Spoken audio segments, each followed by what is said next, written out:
ડભોઈમાં રખડતા કૂતરા, ભૂંડ અને ઢોરોનો ત્રાસ યથાવત જોવા મળી રહ્યો છે, જેને લઈને વારંવાર વાહન અકસ્માતના બનાવો પણ વધી રહ્યા છે અને જેને લઈને લોકોમાં ભયનો માહોલ છે.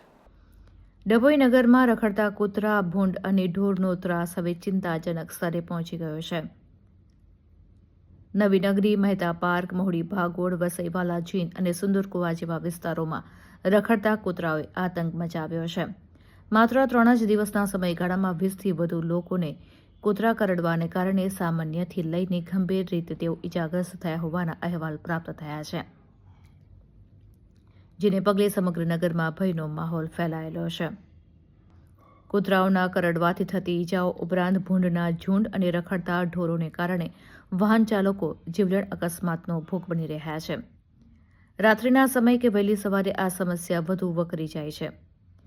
ત્યારે મહુડી ભાગોળ વિસ્તારમાં બાઇક પર જઈ રહેલા એક યુવાનને કૂતરાએ પગમાં બચકા ભરી લેવાની આ સમગ્ર ઘટના સીસીટીવી કેમેરામાં કેદ થઈ હતી, જે આ સમસ્યાની ગંભીરતા દર્શાવે છે.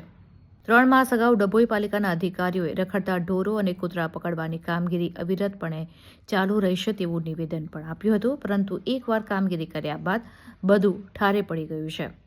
સુપ્રીમ કોર્ટના સ્પષ્ટ આદેશોની પણ ધરાર અવગણના થઈ રહી છે. ત્યારે ડભોઈ નગરપાલિકા ક્યારે જાગશે અને જાગૃત થશે, તેઓ આ જીવલેણ ત્રાસમાંથી નગરજનોને મુક્તિ અપાવશે તે હવે જોવું રહ્યું.